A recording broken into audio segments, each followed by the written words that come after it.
For those unaware and have just clicked on the video, I have to let you know that this video you're watching right now is in fact the second part in a two-part video in which I pitch a Superman reboot for DC. If you're yet to see the first part, the link will be in the description below. I highly suggest that you watch that first so you have some bearings going into this video. In the first video we revisited the past incarnations of the Man of Steel to figure out how they approached Superman and how they told a Superman story. Some full of heart, some underwhelming, and some a bit pretentious. Today we'll be applying everything we learned from the first video, creating a series of Superman movies for the next generation, one that recaptures the essential essence and heart of the character, giving us something unique whilst retaining the core of what makes the narrative intrinsically a Superman story. Now in that first video we established the tone that we're going after, a heightened sense of possibility, a dramatic but hopeful tone, a story with weight and sincerity. If Man of Steel was the Amazing Spider-Man, or moody and realistic, then our Spider-Man will be the Raimi equivalent, something vaudevillian and expressive.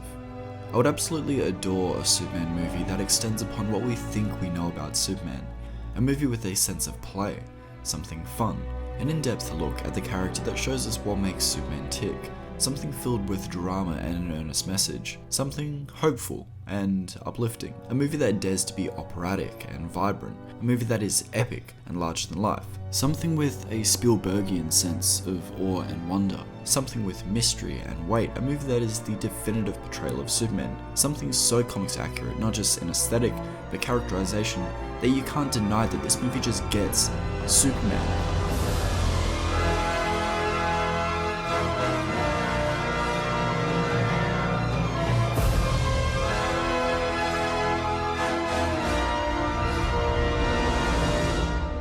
Now a video like this is rare for this channel and it's not possible without a bit of help, and today that comes from the guys at Ekster. Ekster specialise in making lovely smart wallets. They have an amazing leather finish and come in all sorts of colours.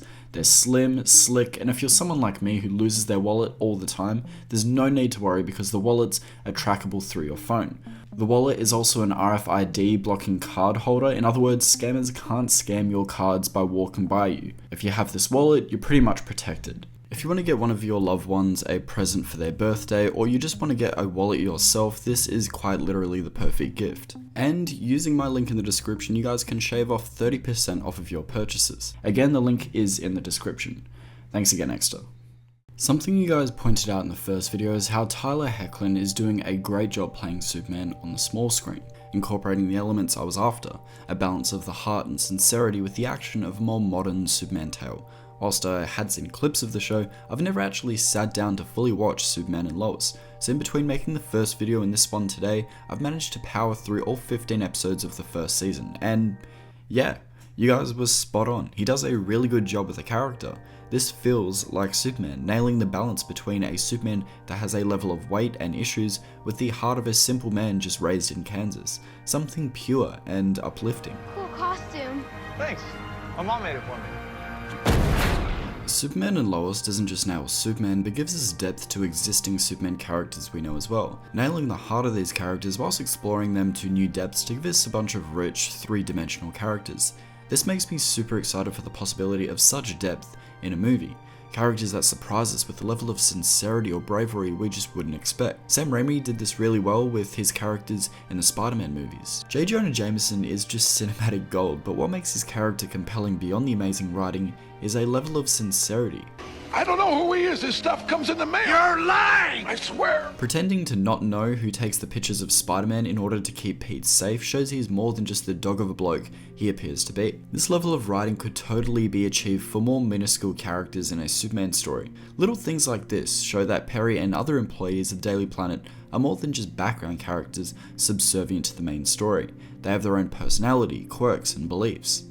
This leads me to an important character, one that I haven't mentioned yet, that being Metropolis itself. I think it's important that we make Metropolis a character in and of itself, that people leave the movie with a clear idea of what separates the people of Gotham to Metropolis. Unlike the almost indistinguishable cities from BVS, perhaps the people of Metropolis have a cynicism, wit, and pace of something like New York, a bustling city that never sleeps, I think this is really important, have Superman actually interact with the people that he saves, hear their opinions and respond in an optimistic way, changing just one soul at a time. That way when villains throughout the trilogy start to threaten the people of Metropolis, we actually care about them. We care about the city. The Daily Planet is a great example of this. All we ever usually see of the planet is Jimmy, Perry and Lois. I think filling out the offices with likeable, distinct characters like Steve Lombard and Cat Grant would be great to make this place feel more alive. The scenes of the Daily Planet in BVS just frustrate me. Not a single one of the 8 scenes go on for longer than a minute, excluding one. And in those scenes, the dialogue isn't really doing anything for me either, other than giving us awkward exposition. Perry, come on, it's me we're talking about. I'm a Pulitzer Prize winning reporter. What? Who speaks about themselves in the third person like that? I just really want an actual location, not just a pit stop for characters to exposit stilted dialogue. Okay, speaking of characters, I think it's about time that we actually cast this thing. I think when we're going to be casting these movies, I want to look for a consistency that applies to the tone, whilst other actors would play a better version of a more serious interpretation of these characters. That's not what I'm going for here. I want actors and actresses consistent with the tone that I've already established. That's like putting dramatic, suave actor George Clooney in a goofy Batman movie. Oh wait. Hi, Freeze. I'm Batman. Now if this movie is going to have a hopeful message, conveyed in sincerity, if the characters are going to be hyperbolic and larger than life, then we'll need to cast accordingly. That's why I think John Goodman would make an amazing Perry White. Whilst I did think about Bruce Campbell and Brian Cox, I think Goodman just has that smoke a cigar, yell at you for not having things ready by the deadline presence that would bounce off Felicity Jones's Lois Lane perfectly. Hopefully using his experience as an actor to give us a bit of depth beyond what we expect of Perry. As I said before, maybe having a little moment of heroism in the vein of J. Jonah Jameson. And yes, you heard me right, Felicity Jones is my Lois Lane. Whilst I was thinking of Alexandra Daddario, who has played the character in animation before, she'd be fine as she's experienced in the role, but I don't think she has the physical presence Lois does. That inquisitive mind to just go where she shouldn't if it's chasing a good story. That made me think of Olivia Wilde, as she has that go-getter personality, but she doesn't fit Lois Lane in terms of mannerisms and speech to me. Jenna Coleman would be fine in the role, but I don't want fine. I want someone who can balance smooth with fierce, and that's why I really think Felicity Jones could nail this. Sure, she has the dark hair, but it was Rogue One among other movies that convinced me she would kill this role. That she could chase a good story, chase the truth, whilst embodying the spirit of the character that Margot Kidder immortalized with her performance in the role.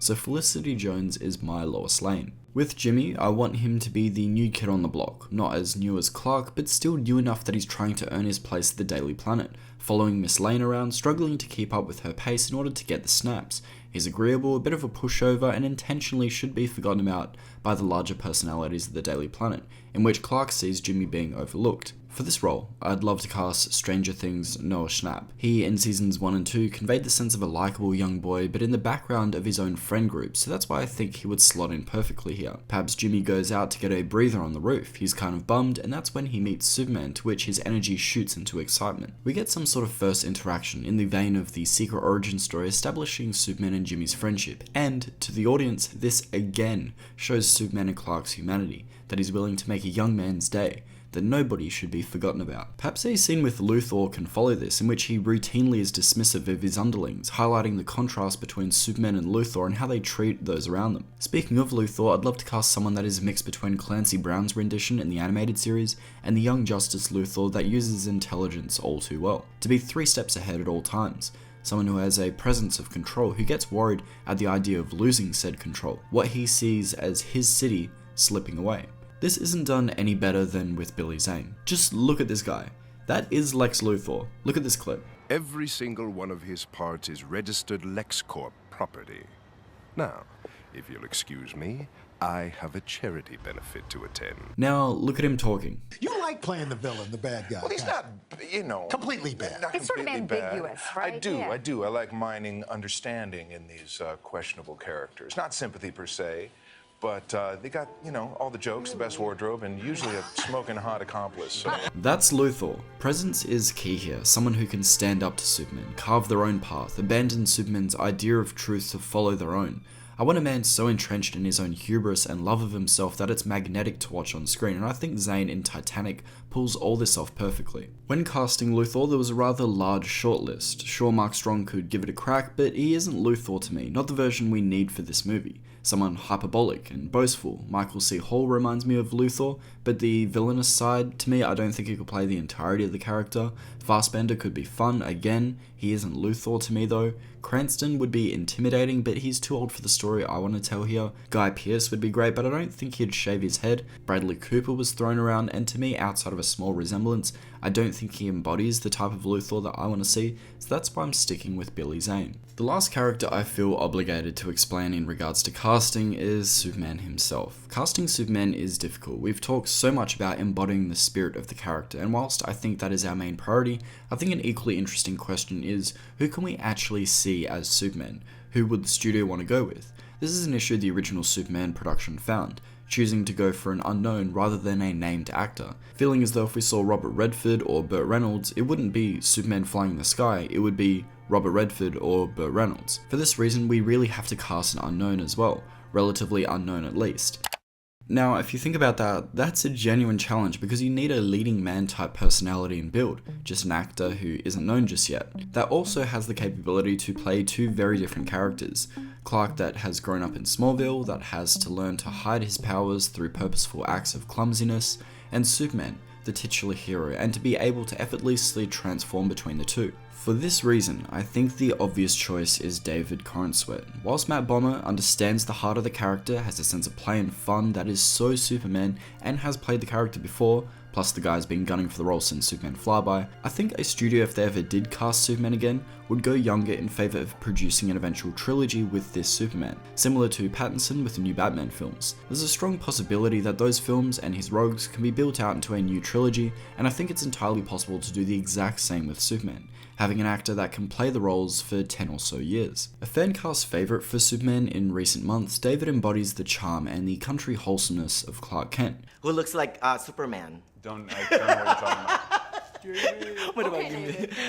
He's got the good looks, the height, the blue eyes, hair, stature, and feels like a close enough casting to Cavill and Reeves while still looking like his own younger Superman. He talks with a sense of direction that Superman could totally have, but is also such a nice, polite person that he could totally play the Clark Kent side like the back of his hand. There's a warmth to David that could totally make a great Superman, the ability to console someone in trouble, with the backbone of an optimistic mindset. Oh yeah.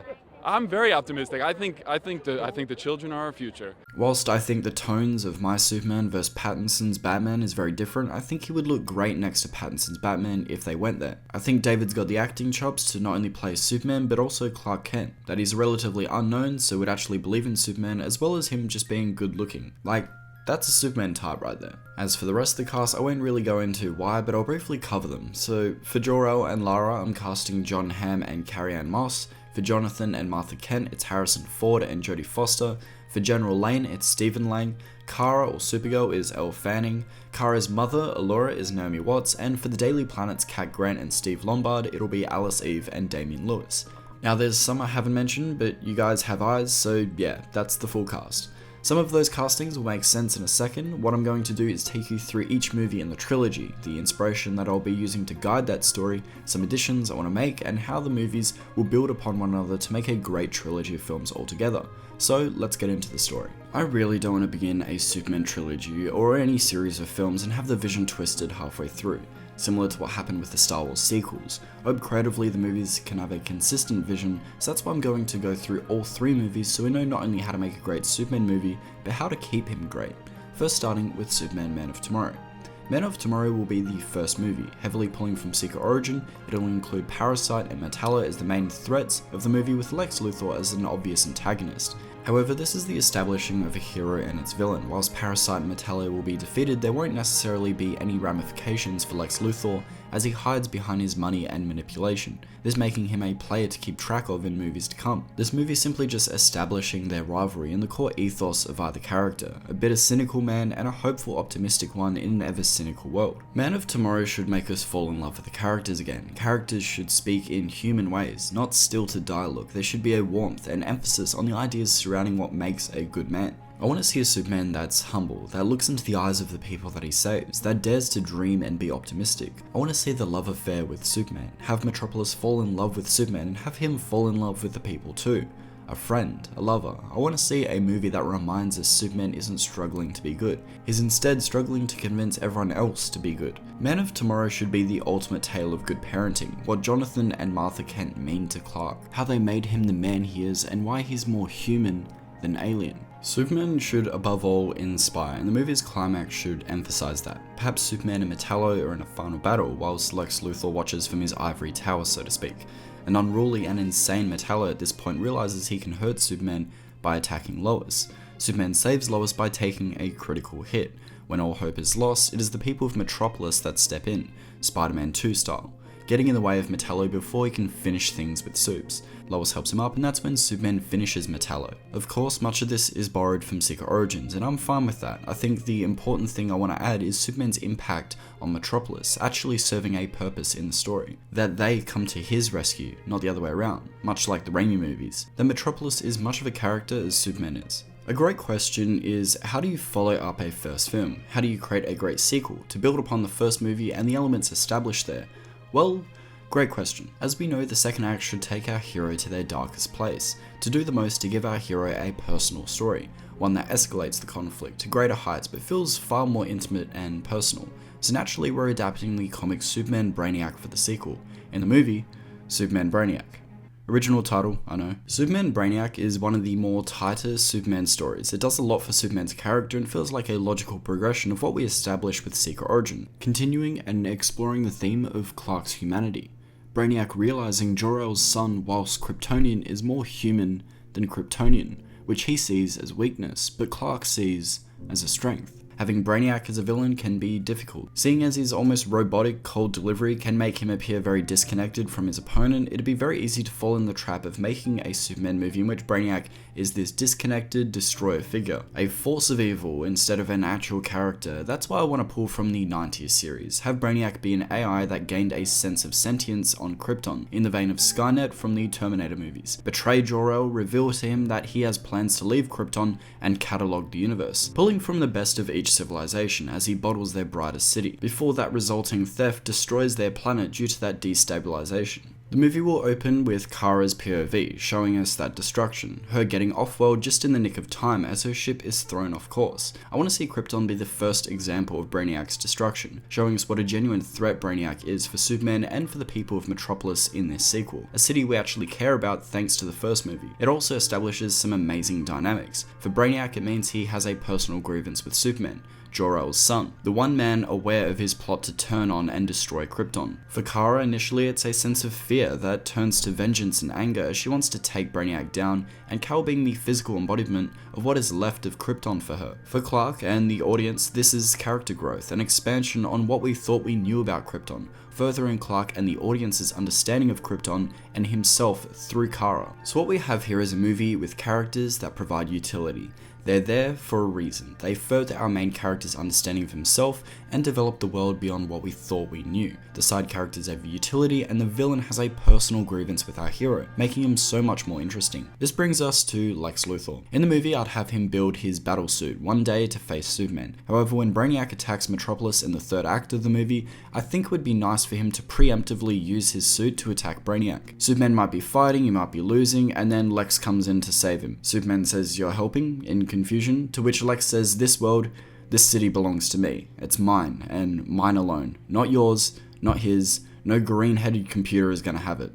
So reluctantly, Lex assists Superman in his defeat of Brainiac's ship, disabling its shields, allowing Superman to get inside and to face Brainiac alone, while Supergirl faces the Brainiac drones, endangering civilians on the ground. I don't really have to spell the movie out for you. This movie will do what Act 2s do best, bring our hero down to a real and intimate place, a place of anguish and stakes. I think Jonathan Kent ultimately serves two uses: teaching Clark a humanity and a morality, which we've seen in the first movie, and secondly, to die, to show that Clark can't save everyone. And that's what he'll do here, showing that no matter how great Clark was in defeating Brainiac and doing everything he could to save the bottled city of Kandor, nothing and no one could stop a simple heart attack. I think it's an important lesson Clark must learn after saving a civilization of people, that he can't save everyone, and this ultimate lesson would be great for Clark's personal growth. So, Superman 3, what I'm calling Superman Last Son. It's going to be our conclusion to this trilogy. Generally in film, the third movie never tends to hit the highs the others do. I feel like I don't need to explain this, it's just kind of a given. However, there are exceptions. I think a few trilogies that are consistently good,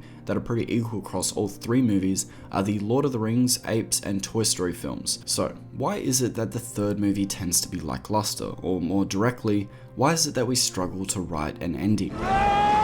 Well, it's because of the challenge they face. The first movie just generally introduces us to the characters, the story, tone, and themes. Think The Matrix. Once that's established, audiences then get to dive back into the world for the follow-up, and a significant effort is made to give us something new and interesting in order for the film not to feel like a retread of the first. Every movie I worked very hard to make them different.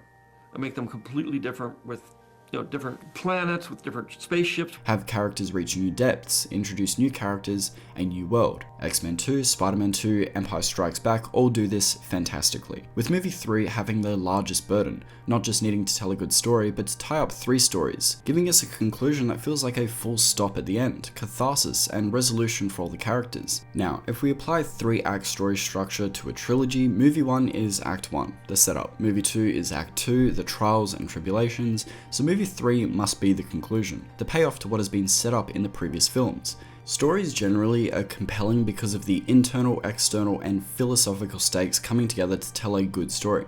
The external stakes might be straightforward, however the internal and philosophical stakes are just as important.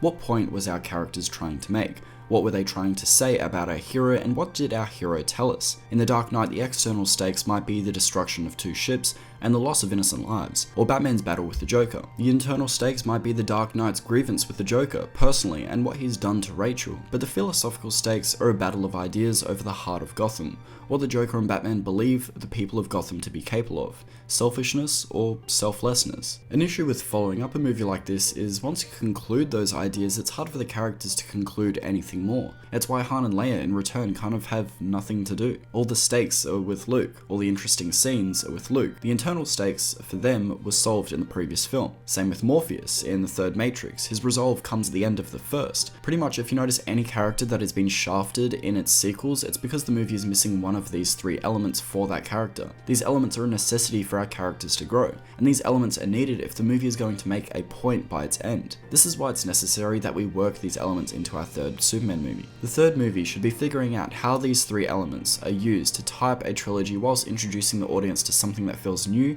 and something that feels meaningful. I think a third Superman movie, if it ever happened, would not exist within a vacuum. They wouldn't exist by themselves. Warner Brothers would eventually want a universe, and I can guarantee other DC heroes would eventually had their movies by then, with Pattinson likely being finished with his trilogy of films. So it stands to reason that we might see other heroes in this movie. If somehow they make a Justice League movie in between the second and third Superman movies, I think it'd be perfectly appropriate to have other heroes in the third movie, similar to how Doctor Strange 2 is involving other heroes. I think Superman 3 should do a few things: reveal his identity to Lois as they officially become a couple, perhaps feature a cameo from another hero, and tie up Luthor and Superman's rivalry in a meaningful way. Now, how do we do this? Well, I think Superman 3 should have Lex campaign to be president. Whilst this is happening, he wants to undermine and destroy Superman to make himself look like Metropolis' savior again, so he lets his creation Bizarro attack Superman. After a scuffle that shows off Bizarro's powers, Superman defeats him not with his fists, but by ultimately reasoning with him. Superman wants to know how and who created this clone of himself, so he calls up Batman, who does some digging for him. Luthor's outed as responsible for Bizarro's creation, and thus his campaign has gone to shit. This ultimately leads to a final showdown with Luthor and Superman. Luthor vengeful as ever. A battle for the ages. Kryptonite is used, of course, creative uses of their powers, something more than just smashing through buildings. However, the philosophical stakes must be paramount. Superman is a pillar of altruism, opposing Lex's cynicism. During their battle, both must make a point. Sure, they can fight, but there needs to be a philosophical hook that defines both characters and proves Superman to be right. Something as simple as Lex trying to prove a point about humanity and Superman believing that humanity can be good. Not only would this work for the climax of the movie, but as a controlling idea that runs through all 3 films, that humanity is ultimately good and is worth saving, that it's okay to dare to dream, to believe that we can be better. exemplified by the people Superman or Clark is able to change for the better. Now, I think this is a decent cast of villains to go up against Supes over a trilogy. For me, there's a few villains I just don't want to see. Darkseid to me is a Justice League level villain, and I don't want to see him in a third Superman movie. As for Zod, he's recently been done, so I doubt we'll return to him anytime soon. If you really want, you can include him in some expository dialogue in the second film, Kara saying Krypton had many conflicts just like Earth. Recently, before Krypton's destruction, there was a failed revolution, the criminals imprisoned in the Phantom Zone, and just leave it at that. Doomsday is also a villain I just don't want to see. There's not much to him as a character there, and he's really only a tool to kill Superman, so let's just not go there. Toyman can be cool, but doesn't fit to the scale of Superman story that I want to tell. Mitzias Pitlick, whilst fun, doesn't have a thematic reason or point in the stories I want to tell, and Mongol just feels like a less threatening Darkseid. A world conqueror with yellow, not grey skin. At the end of the day, this video is really coming from a place of love. I love everything about the character, not from some fanboy perspective, but from a human perspective. Superman represents the dream that we can be better, that we dare not to be cynical but earnest, endearing, hopeful and resilient, that these are the qualities that endure past any foe or any obstacle. I think it's time that we see a Superman that is hopeful again, that dares to dream. Don't you?